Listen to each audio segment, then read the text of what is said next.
Батырхан, қазір білуімше, Қазақстандағы бүкіл вокзалдарда ремонт болып жатыр ма, реконструкция? Бізде де өткенде ғана 120 вокзал. 120 ма? 120. Өткенде ғана Астананың вокзалын көрдім, мәссаған деп. Сонша мен кішкентай кезден бастап қалады, өзгермеген еді, қазір деген кәдімгідей өзгеріп, ішін толығымен алып, кәдімгідей өзгертіп жатыр. Ол жалпы 301 ғимарат бар ғой негізі.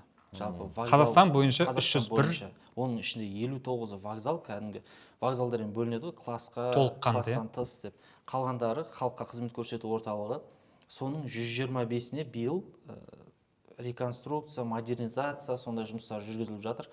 Ол керек, ол себебі жаңа шаршап тұрған, тозып тұрған, жөндеу жұмыстарын талап етіп тұрған ғимараттар бар.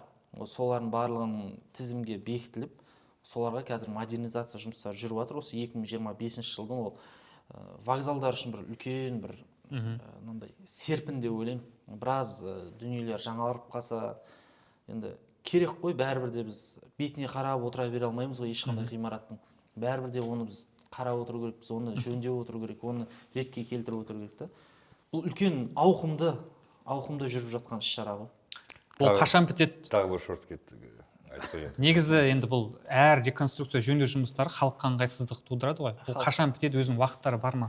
2026 жылда негізі осы 125 вокзалдың реконструкциялық жұмыстары бітеді. Реконструкция онда келесі жыл. ол барлық 125 ғимаратқа реконструкция жүргізілмейді негізі. Біреуінде ағымдық жөндеу, біреуінде жаңа нөлден қайттан тек қаңқасын қалдырып жинау деген сияқты. Соның барлығын істейді. 2026 жылы негізі толықтай бітеді деп жоспарланып отыр ол жұмыстар.